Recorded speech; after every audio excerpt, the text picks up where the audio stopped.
तुम तो इतना अच्छा बनने की कोशिश समाज के सामने कर रहे हो, जैसे लोग सीढ़ी बनते तुमको स्वर्ग में ले आएंगे। कोई फायदा नहीं, जम के आतंक मचाओ, कुछ नहीं, पढ़ो मन लगा के, बस दो काम करो, एक अपने माँ बाप की इज्जत करो, कुछ भी कहें और ठीक है, और एक पढ़ाई करो, बाकी तुम किसी चीज की चिंता मत करो। निर्णय लेना चाहिए लॉजिक से, मेहनत करनी चाहिए इमोशन से। लोग निर्णय लेते हैं इमोशन से और मेहनत करते हैं लॉजिक से, इसीलिए फेल हो जाते हैं। क्या मेरे लिए सही है वो लॉजिक बताएगा, वो इन्फॉर्मेशन बताएगा, वो डेटा बताएगा, वो नॉलेज बताएगी, वो हमारे आसपास के हमारे सोर्स बताएंगे। उसके बाद जब सही मिल गया अब उसमें इमोशंस आते हैं। रिच लोगों का फिलॉसफी बड़ा सिंपल होता है कि उनका दिमाग पाइपलाइन बिल्डिंग करने में ज्यादा होता है बनस्पत की ये डिसाइड करने में कि आज मैं पैसे कैसे कमा लूं। वो कोई भी काम शुरू करने से पहले ये जरूर सोचता है कि जो मैं काम आज कर रहा हूं इसका रिजल्ट 3 बरस बाद, 4 बरस बाद, 5 बरस बाद कितना आएगा, यानी ये काम मुझे 10 साल के बाद क्या पैसा देगा, इसकी खोपड़ी में हमेशा ही रहता है। ये लोग स्मार्ट वर्क में बिलीव करते हैं और पुअर पीपल की बिल्कुल सिंपल फिलॉसफी है, ये सुपर हार्ड वर्क में बिलीव करते हैं। पुअर लोग हमेशा गर्दन से नीचे का हिस्सा इस्तेमाल करके पैसा कमाने में यकीन करते हैं और रईस लोग गर्दन से ऊपर का हिस्सा इस्तेमाल करने में पैसे कमाने में यकीन। एक डायरी अपने पास रखो, उसमें अपना नाम लिख के अपना डेवलपमेंट ग्राफ बनाओ और उस डायरी को भगवान की तरह पूजा करो। उसमें तुम्हारा शेड्यूल नहीं टूटना चाहिए। जैसे आज तुम्हें मूवी देखने जाना है तो तुम जाओ, लेकिन कल अगर तुम्हारा मूवी का शेड्यूल नहीं है तो भगवान भी अगर उतर के तुमसे कहे मूवी देखना जाना है तो तुम्हें नहीं जाना है। इसलिए बचपन में स्कूल में हमें एक बड़ी प्यारी चीज मिली थी, डायरी। डायरी मतलब डिसिप्लिन।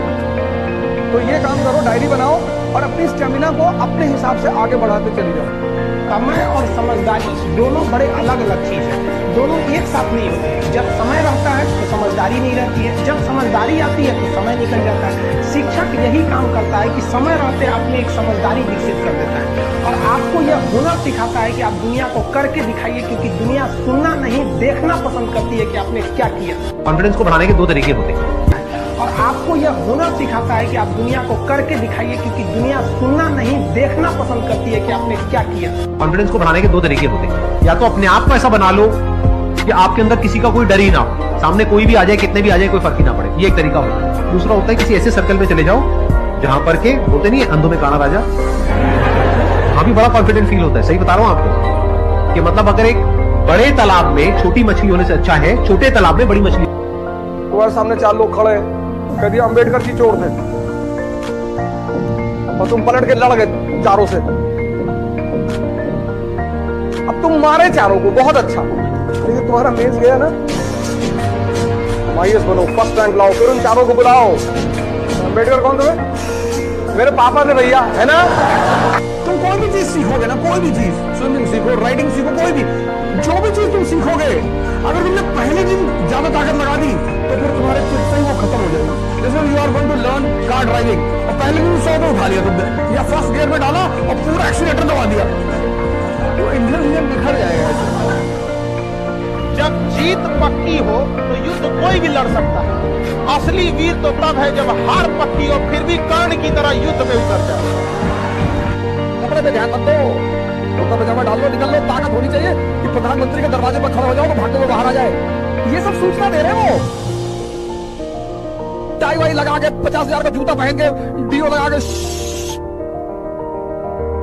क्लर्क के सामने जाके खड़े हो कि विधायक जी से मिलना है, वो बैठा है विधायक जी से मिलना है जी।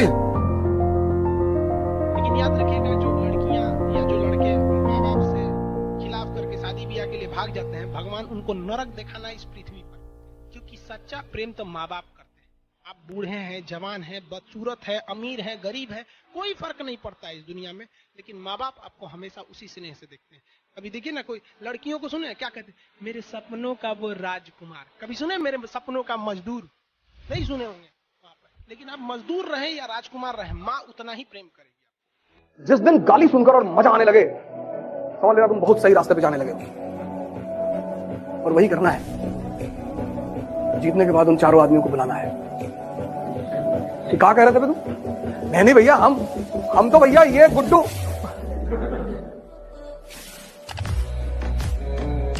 अगर तुम्हारी तरह भगवान कृष्ण सोच लिए होते,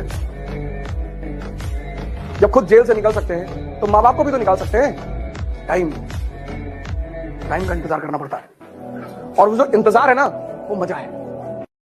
किसी ड्रीम गर्ल के लिए ना अपने माँ बाप के ड्रीम को कभी नहीं छोड़ना चाहिए। आप लोग जो सोचते हैं ना इधर उधर, वो खुशी तो आप लोगों ने कभी देखा ही नहीं। कोई स्टूडेंट अभी तक खुशी नहीं देखा। हम आपको व्यक्तिगत बताते हैं। देखिए, खुशी कब मिलेगी आपको? जिस दिन आपको जॉब मिलेगा ना, और जो पहली सैलरी मिलेगी वो भी नहीं खुशी है। जब आप अपनी पहली सैलरी ले जाके अपनी माँ के हाथों में देंगे ना, तो आपकी आंखों में आंसू होगा। आप याद करेंगे कि जिस माँ की उंगलियों को पकड़कर हमने चलना सीखा, आज उसको हमने अपनी पहली कमाई दिया है। और जब कमाने लगेंगे ना, तब समझ में आएगा कि लाखों रुपए की अहमियत कुछ नहीं है, वो 1 रुपए के आगे जब माँ स्कूल जाते वक्त दिया करती। लेकिन दुनिया में कुछ चीजें एकदम क्लियर हैं। हम मिडिल क्लास के लोग, हमारे पास खोने को कुछ भी नहीं। हम कौन सा मुगल फैमिली के हैं?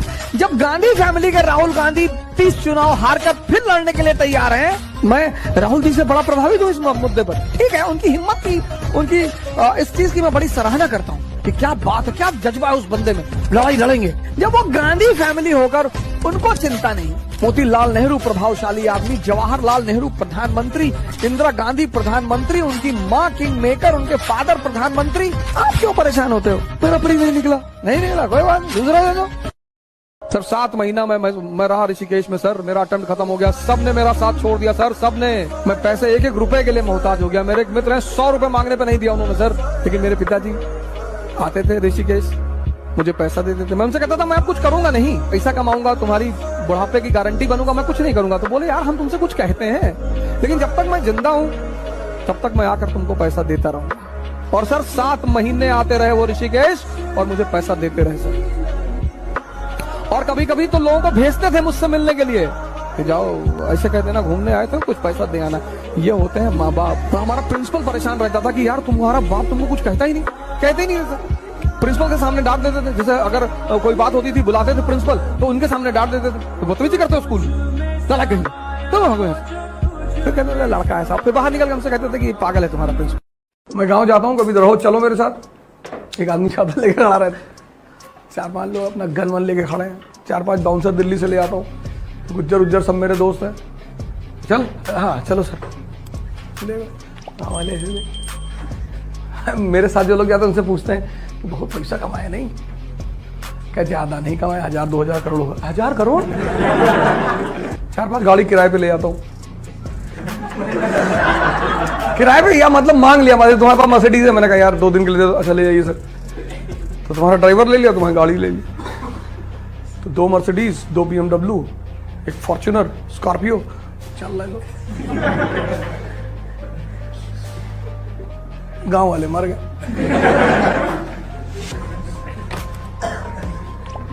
उनका मरना जरूरी था, अनावश्यक गाली देते थे मुझे।